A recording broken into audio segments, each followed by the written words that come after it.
Okay, this video is just, it's a short one. It's just a few technique tips on training your pancakes.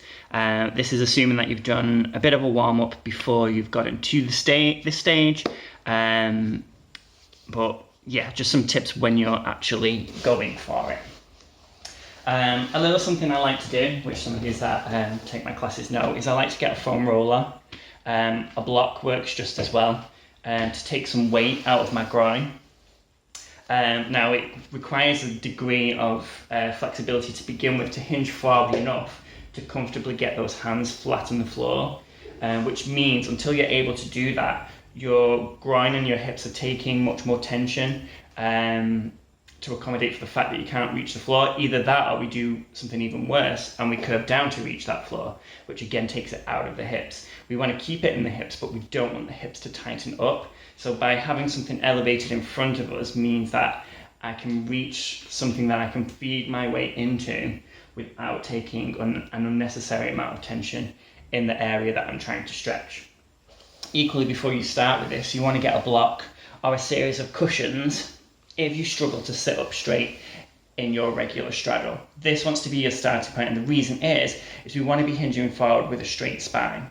Yeah, so if you are starting hunched here, then we need to find a way of getting you elevated up to a position where your hamstrings aren't under an unnecessary amount of tension, to allow you to begin with that straight spine, and then you can maintain that for as far forward as you're currently able to go. When I'm actually going for my pancake, starting off in a nice neutral position, I like to squeeze my glutes as if I'm trying to open my hips, just to actually physically open my hips a little bit, lift up and out of my pelvis, and then I place my hands on my roller. Rollers are preferable because they increment nicely. You can roll them to whatever degree that you're comfortable with. A block is fine, you just have to kind of flip it as you go. And I just go forward until I feel some tension in my groin area that I'm unhappy with, or in my adductors. I keep my weight firmly on my roller, and I keep my nice straight spine, and I just breathe. Nice deep breaths. Just letting the tension go with every out breath. And when I'm ready to move again, I squeeze my glutes to open my hips. I lift up and out of my hips, and then I roll further forward. Now my hips are taking me forward. I'm not curving at any point here. Yeah, my hips are doing the work. When I feel another amount of tension I'm unhappy with, I'll stay there and I'll breathe. Now when you're doing this on your own, you can spend much longer in each of these positions than I do. You might not get down this far, you might be spending quite a while. A little bit higher up, just do what your body needs.